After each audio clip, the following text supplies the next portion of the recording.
Your next vehicle from Community Motors of Mason City. Great service from 3 locations: Community on Monroe, Community Motors Westside, and Mason City Ford. 10 new franchises and hundreds of vehicles to give you more choices. Plus, Community offers an exclusive 3-3 warranty on pre-owned vehicles and 10-year, 250,000-mile warranty on new. Need more reasons why?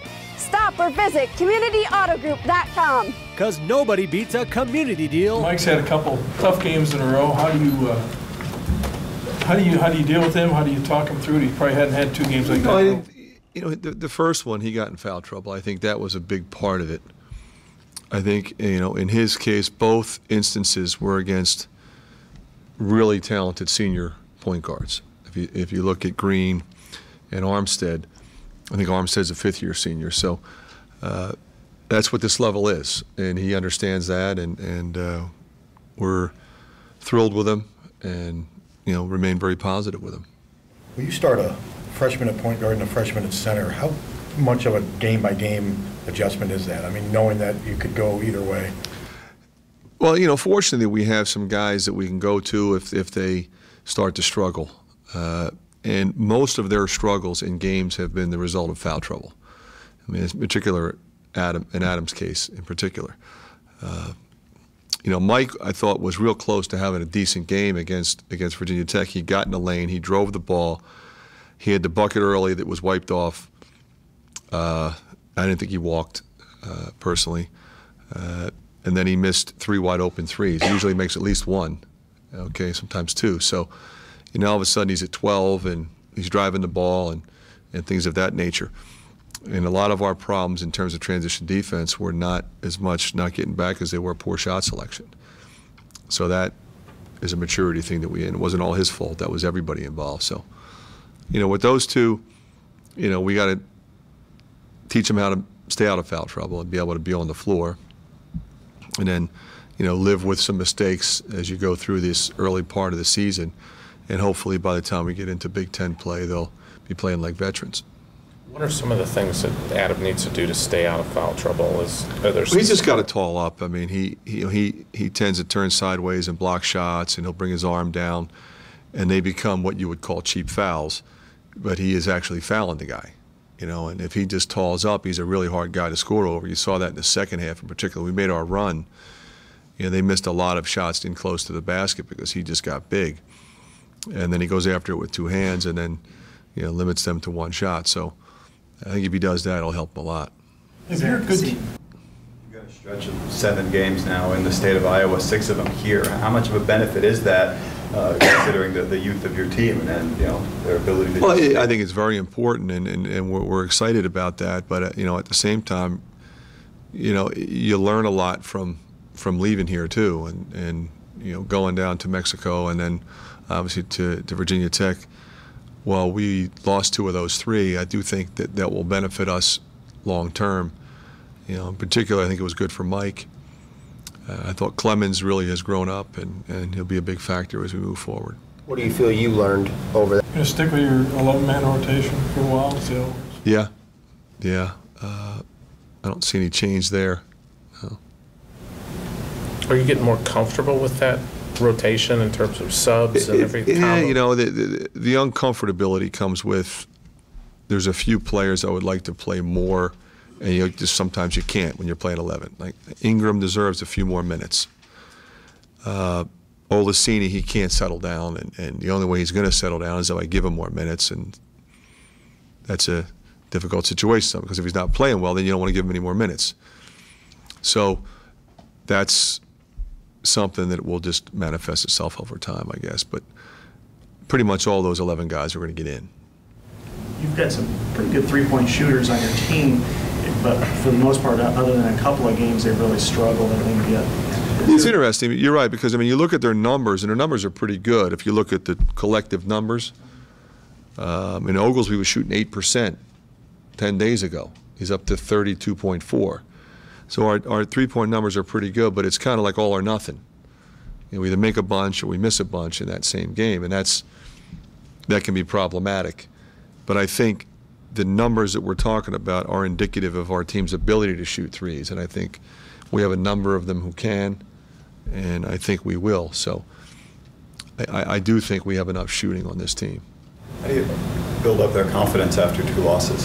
Is there anything you do differently in practice? Well, no, I won't do a whole lot different in practice, but what I'll do is, maybe talk to some individuals that may have been struggling, maybe a little bit down, maybe they didn't get the minutes they would have hoped to get.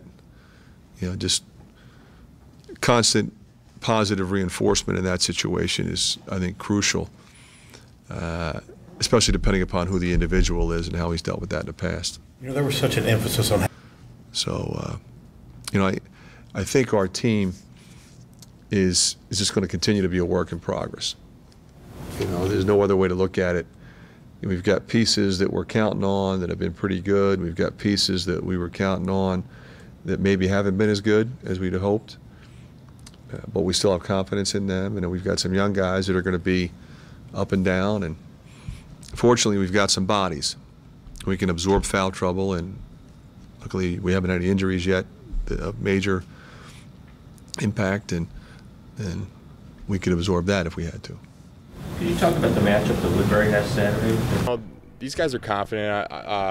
Guys like Mike and Woody and Pat's gaining confidence every time, and so is Sappy. So these guys are full of confidence. They know their capabilities. They know what they need to do, and just as a veteran player, I just gotta tell them to keep pushing it, and each game is going to be a grind, and we just got to learn from these last 2 games. I know you mentioned running back on defense being one of the things. When you talk about emphasizing more defensively than offensively, what are some of the other areas that you feel you guys could be getting better at defensively? Just staying down your stance, contain penetration. They kill us on penetration, and just allow them to get easy buckets, second chance points, and that was the story of the game. Basically, you just got to just learn from those mistakes, and I think we'll be all right. Thanks. I guess with some of the... We learned a lot. One thing we learned, we need to be a little bit tougher. We gave up too many points defensively, gave up too many offensive rebounds. That's something that we're going to look to continue to improve on every day in practice and as the season goes forward. You play 6 of your next 7 here at Carver. Does that help as you try to improve on those things that didn't work on the road? It's going to be nice. Just getting to play in front of the fans. Personally, I kind of like the road games. I got my first taste of it at Virginia Tech. In high school, I always liked the road games. If your team's doing well, it kind of quiets the crowd and everything. I've always loved that feeling. But, it's always nice to play in front of this home crowd, and, we'll just look to continue to improve on everything. You talked about confidence and how you try to stay confident. Where are you at now, confidence-wise, with the last 2 games? My confidence is gaining every day, and it's good to get out there and face some tough teams like we have the last couple of nights, and we're going to continue to grow as a team and hopefully individually as well. Where do you feel like you can improve? I feel like I can improve everywhere. Staying out of foul trouble is a big key the last couple of games I need to work on, and just get a couple calls here and there and just being smart with certain things. I think it'll help me as well. In what ways defensively can you stay out of freshmen? 11 guys, and they're all fighting for time and trying to get in there. Is it hard to get any kind of smoothness, flow, continuity out there? I'm not really having that problem. Maybe some of the other guys are, if you've asked them and they said so, but I think it's good to be able to play more people than I did my freshman year. I wouldn't want to go back to those days, so I think it's fine. But yeah, it is kind of, sometimes I could understand why that would be difficult though, with that kind of rotation. Guys probably aren't getting same minutes game in and game out as they normally are used to. Mike was in foul trouble, so Sat probably and Pat are playing more. I think me and Whitey are still around the same amount of minutes we get each game. So, I guess it could throw some people off, but I don't think that was a problem. You haven't heard any grumbling from anybody? How much you play? No, I didn't know if you had knew something I didn't. No. Coach just mentioned that a couple guys, it's been tough for them. They want to get more minutes, and it's hard to 11 guys. Oh,